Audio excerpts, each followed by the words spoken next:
You know how sometimes you start something new, maybe a hobby, maybe something you heard was like super simple, baking bread, maybe, or coding.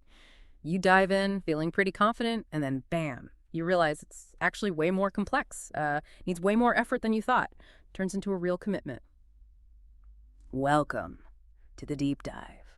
We cut through the noise, find those unexpected insights, and yeah, hopefully leave you well informed, maybe with a few surprises.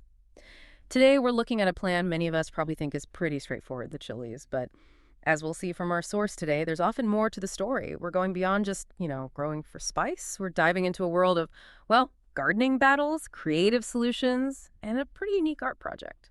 Yeah, our source for this deep dive is quite personal. It's an entry called Notes on Gardening, Part 632, by someone named Ang, published just recently, August 20th, 2025.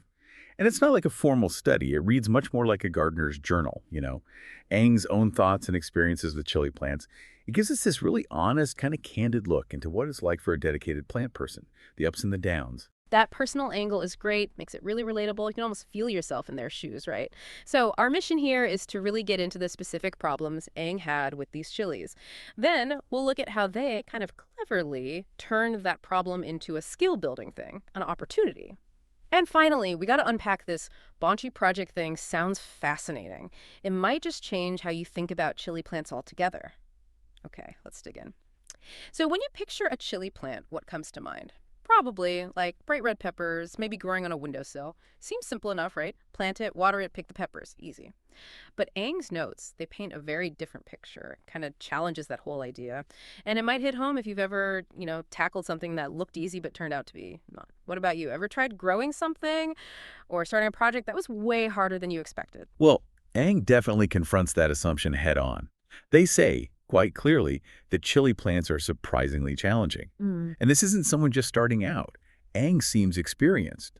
The main problem they pinpoint: pest management. What's really striking is they say, of all the plant species I've grown, they seem to be the most susceptible to infestations. That's quite a statement. Ang calls it a constant battle. Says it takes a lot of extra attention to thrive. That language really tells you it's intensive, it's ongoing. Chili plants, their stems are kind of soft, the leaves could be quite tender. Maybe that makes them particularly attractive to certain insects. Yeah, it really makes you rethink what easy to grow actually means, doesn't it? It's not just about getting the planting right at the start. It's this like sustained effort needed just to keep them healthy, let alone flourishing. Exactly. It shows even common plants can throw up these big hurdles. It definitely forces you to adjust your expectations as a gardener. And Aang gets even more specific about these pests. It's not just a general bug problem. There's one particular enemy that seems to really target their chilies. Aang names them directly: whiteflies. That's the main culprit. And zeroing in on whiteflies is really key here. These things are tiny, right? Like maybe a millimeter long. They suck sap, usually hide under the leaves. The big problem is how fast they reproduce. Their life cycle can be incredibly short, sometimes just over 2 weeks, so an infestation can just explode. Plus, they leave behind this sticky stuff called honeydew. That leads to sooty mold, which further weakens the plant, blocks sunlight. It's a whole cascade of issues. So when Ang says the plants are particularly susceptible, it means whiteflies aren't just annoying. They're a serious ongoing threat. They're also notoriously tough to get rid of, hiding under leaves, developing resistance to sprays. It really dictates Ang's whole approach. It's less gardening, more like defense. Wow. Focusing on one tiny, persistent pest like that must completely change how you garden. It's not just general care anymore. It's this constant, specialized fight. You can almost feel the dedication involved, right? Sticking with it against such a relentless little enemy, it says a lot about Aang's commitment. Most people might just, well, give up. But here's where the story gets really interesting, I think. Inspiring, even. Despite this constant whitefly battle, despite all the trouble, Aang isn't just tossing the plants. Not at all. Apparently, they ended up with a surplus of seeds and seedlings. Now, a lot of people might see that as just extra stuff, maybe even a problem to get rid of. But Aang, they saw it differently. Decided to use these extra plants as a way to sharpen my gardening skills. So suddenly, it's not about the harvest, the peppers themselves. It's about the process, about learning something through the challenge. Exactly. That shift in mindset is, for me, the most powerful part of these notes. Aang actually says, well, I'm not currently focused on harvesting the peppers. This is the perfect opportunity to try something new.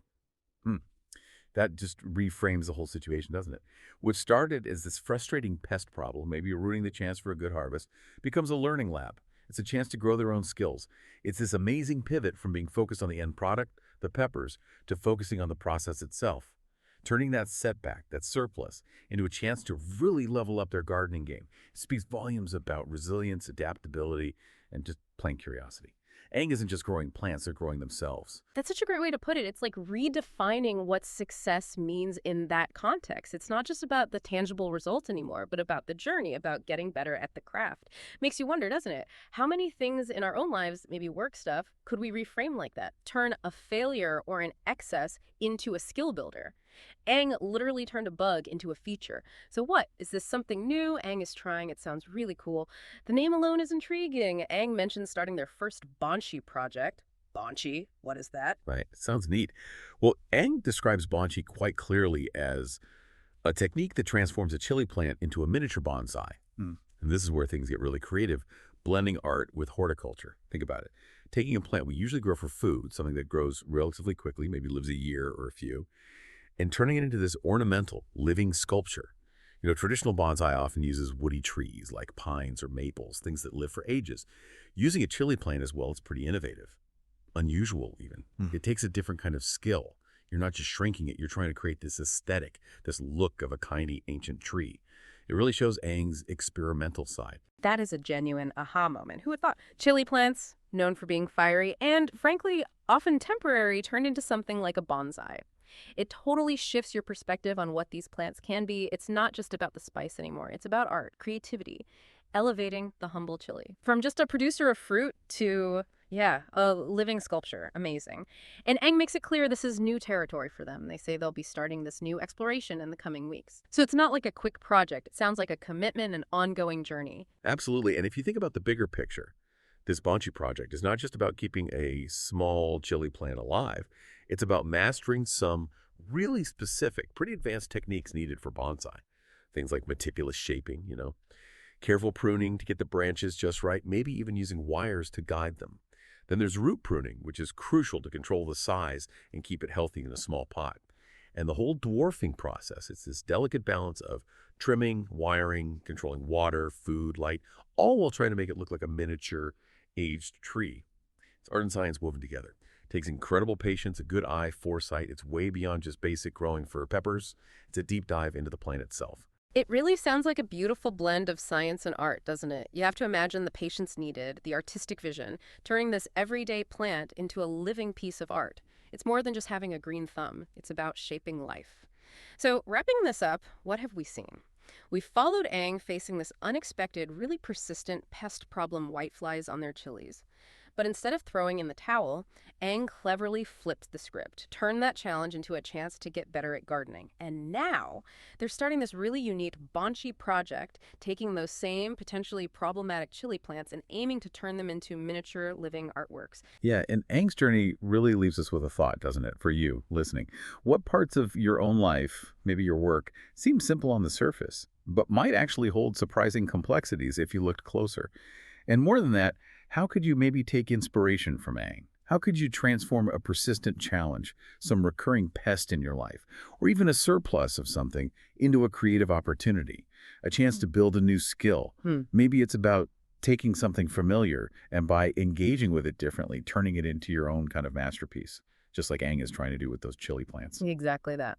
Well, thank you for joining us on this deep dive into Ang's gardening notes. We hope it's maybe given you a fresh look at plants, pests, and perhaps the power we all have to creatively solve problems and turn difficulties into something, well, quite beautiful. Until next time.